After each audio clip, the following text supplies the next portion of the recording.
6 things you can do right now to study both smart and hard. Jerry loves studying hard because it makes him look good and boosts his ego.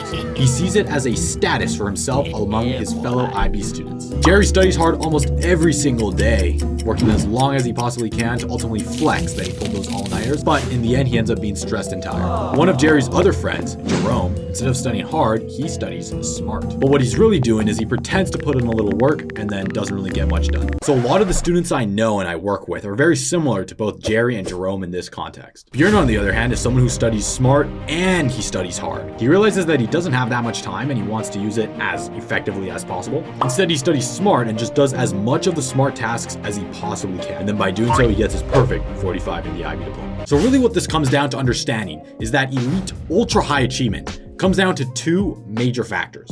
Number 1 is how hard you're working. In other words, what your execution skills are. Meaning that if I was to tell you to get all this work done, would you be able to sit down and reach a state of flow and get as much work done as humanly possible? And then the second point is called executing disproportionate leverage, which is when you identify the tasks you need to be spending your time doing. And then you just spend a little bit of time on those tasks and you get significantly more out compared to another task. And then what you need to understand is that every single cause and effect relationship, or function if you like to think of it that way, where you put something in and you get something out, can be thought of in terms of a Pareto distribution, which essentially means that 80% of the output tasks are generated by 20% of the input tasks. So there are certain output results that require significantly less effort than other tasks. And it's up to you to identify what those are and then double down on it, okay? That's what we like to call studying smart. So the number 1 thing that I did was to practice what I like to call active recall, which is when you're actively studying the content, meaning that instead of passively reading notes, you're putting in all of your energy, all of your effort, all of your attention towards utilizing the knowledge you already have and then applying that to a specific situation. In this case, solving the problem. So what I did was that I spent as little time studying as humanly possible in the traditional way, and then I jump into question bank questions as fast as I possibly could. And I really like this mantra where studying doesn't begin until you do the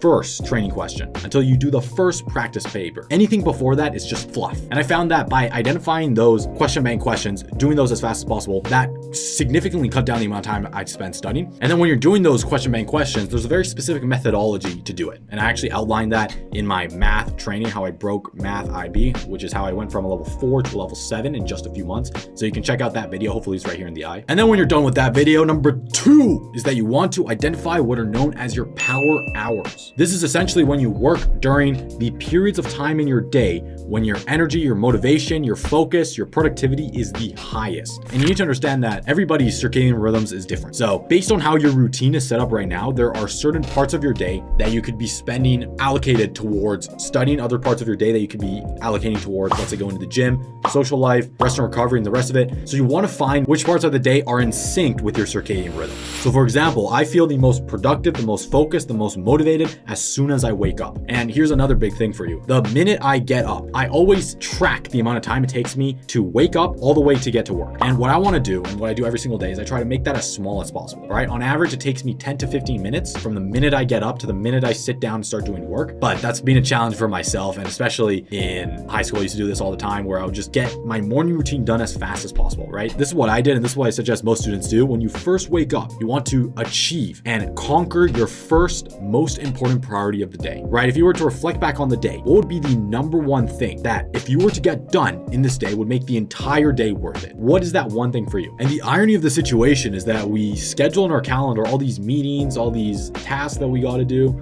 all of these classes we have to go to, but we never schedule in our most valuable and most important priorities. So if there's something you take away from this, schedule what I like to call your big rocks, which are your 3 most valuable and most important priorities. Put those into your calendar and then schedule everything else around that. So what I found with my power hours, and this relates back to how to study smarter, not harder, I found that one of my power hours is early in the morning. So what I do is every single time I went on the bus in high school, I would conquer my number 1 most valuable priority, which almost always was just studying and trying to get that highest score. And if trying to get that high score is my number 1 priority, I then know that the most valuable thing I could be doing to achieving that number 1 priority was to do as many past paper questions as humanly possible.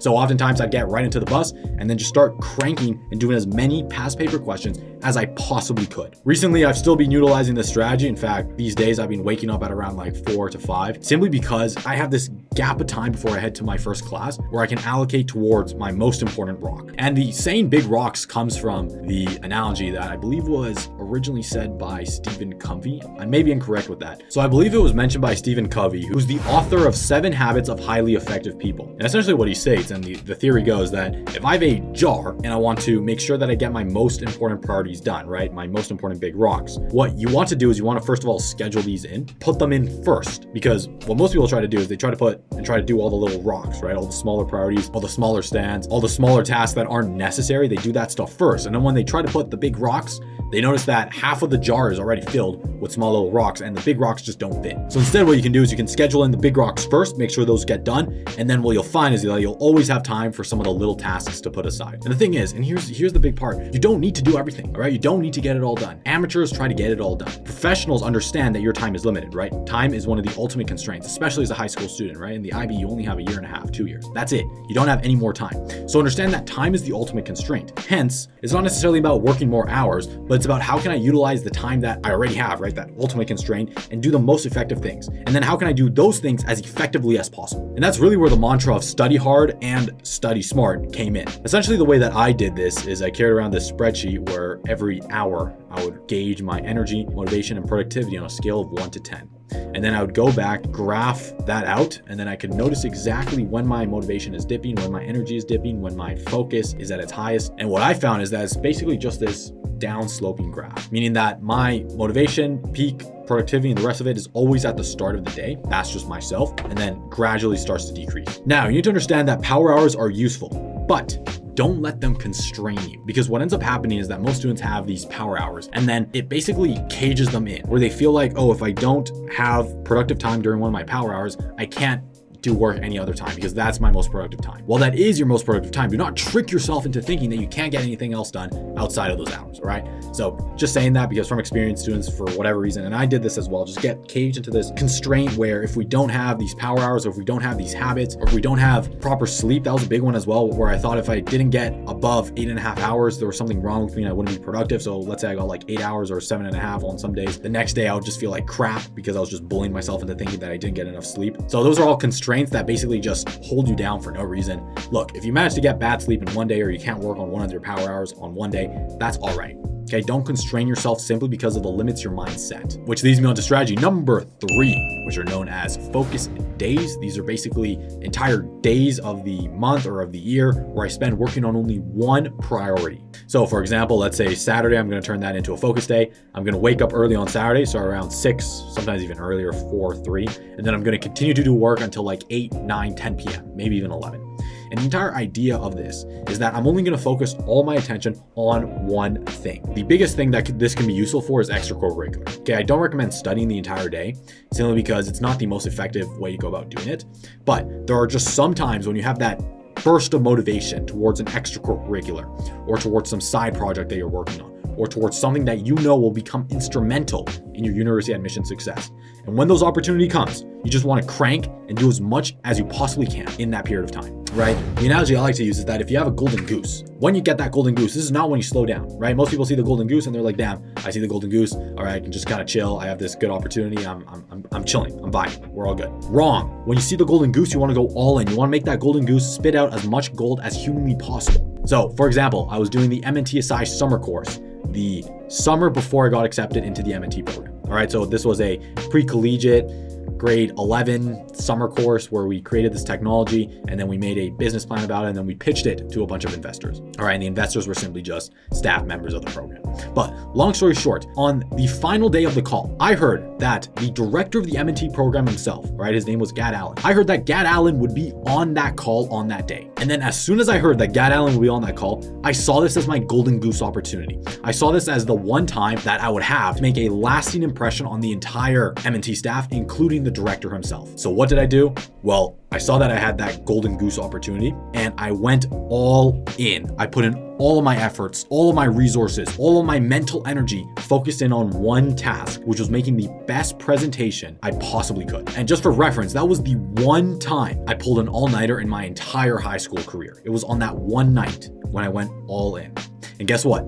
it paid off, because shortly after that, we won I forgot what it was, but we won some type of reward of the competition. Long story short, Professor Allen loved the product that we had for the M&T course. So we ended up scheduling a time to speak on him with our group. And that's where I believe we just made a strong impression more than anything. Which is me on to number 4, called pre-study. All right, how do you study smart? Well, this is how you do it. Why don't you utilize the time you're already going to be spending in class and make that as effective as possible, all right? Because you realize that most students, they go into class not knowing what's going to be taught. They look at the window, they screw around with their friends. Again, I'm not saying don't have fun during those classes, but most students completely throw this time away, right? They're not doing anything, and then they have to go back and relearn everything and try to restudy and then prepare for the exam. What if I told you could prevent all of that with just 15 minutes a day? So essentially what I did is, before I got into any class, whether that be math, physics, chemistry, I would spend 15 minutes in the morning, typically in the bus, where I would develop a shallow understanding of the concepts that would be taught in class, right? Essentially what I did is I went on a YouTube video. I just watched the YouTube video. I saw the person explain it to me. I saw the person explain why this was important, how it built onto the stuff I learned before. And one of the greatest things about the IB diploma is that it's a standardized curriculum, meaning that there's already a set curriculum in stone that's provided to your school. So you know exactly what you're going to cover next, which means that you can go into the future, see exactly where the project is going, and then double down on that. And what I found is that when you do that, it primes your brain to look for areas of understanding that you might not fully comprehend. If you approach your class time with the mindset that, hey, I want to develop some type of deeper understanding in this, I want to be set on the road for mastery, which you can then hop off and start doing some practice papers right after, it's so much easier to actually understand what's going on. And then the teacher will notice that, because the teacher will notice that you're more engaged. The teacher will notice that you're asking smarter questions. The teacher will notice that you can, in many cases, foresee where the conversation is going. And this is basically how I just destroyed math. Okay, it's not even funny, because I just completely eliminated any chance math had at giving me a mark that wasn't set. So basically what I did was that I pre-studied everything leading up to the trigonometry exam. So I studied all of trigonometry. I then went into vectors. I pre-studied all of vectors. And then before we even had our vectors exam, I pre-studied all of derivatives, all of integrals. We had our vector exam. I got nearly perfect on that exam. And then I got perfect on my derivatives exam right after that. And it was just because I'd spent months beforehand developing a very deep understanding on what content is being presented, how it's being showcased. And then the thing is, here's the biggest trick. If you can show up to class having already done some past paper questions, it's over. It's GG. The few times I did that, which unfortunately I only did it a few times, and I realized later that it was such a consequential move. The few times I did that, mostly all in math, it wasn't even fair. It really felt like I was breaking the system. So if you approach it from that angle, it appears as if the teacher is re-explaining things in slow motion, right? Because she's just explaining it at normal speed, and then you can sort of start to fill in the details, having already done the questions.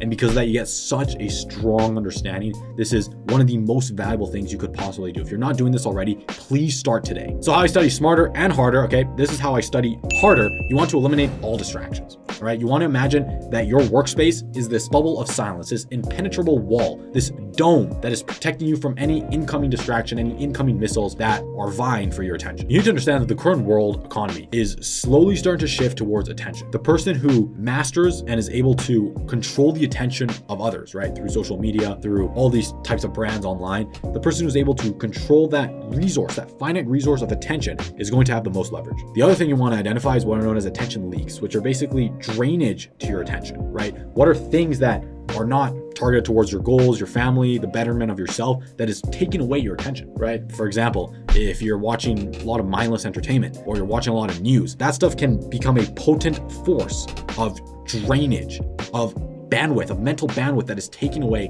your ability to focus, your ability to think. And then of course, just simply come normal distractions, right? Cell phone, the obvious, please just remove those. Ultimately, what you want to get to is a state where you're in complete control of your attention. You understand exactly where you're allocating your attention. That'll make you extremely smart and allow you to work much harder. All right, and then number 6 is that you want to join a community of like-minded individuals. You want to be in a group of people who are supporting you up. This can be through your family, through your friends, through an accountability partner. As many people know, my accountability partner is Andy Jang. So I talk to him on a weekly basis. We get together, we share our wins, we share our losses, we share what we've been working on, our habits, our goals, and the rest of it. And we basically just keep each other accountable.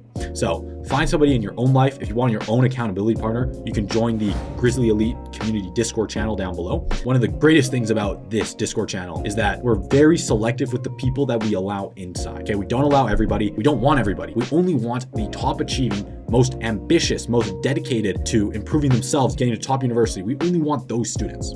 So if that sounds like yourself, please apply down below, join the Grizzly Elite community. You can connect with anybody in the community. There's also some current Ivy League students. There's also myself, as well as some additional training, some prizes, some games to gamify school so that you can work smart and hard and ultimately make the entire experience much more fun. So please check that out down below. And that's it for this video. More than anything, work hard and smart, not only hard and not only smart. Combine the two and you become an unstoppable force, right? Remember, that's working smart is all about choosing what to do with your time. How can I make that as effectively as possible? Recall the Pareto principle, which you should see on the screen right now, a graph showing that distribution. And then the second thing is working hard, meaning how can we train your brain to reach states of productive flow without any distractions at all. All right, so please join the community down below. I only answer questions on that community. I don't take an email or Instagram or any of that type of stuff. Down below, that's where all the action is. Thank you so much for watching. And until next time, stay grizzly, everybody. Have a good rest of your day, and I'll see you in the next video.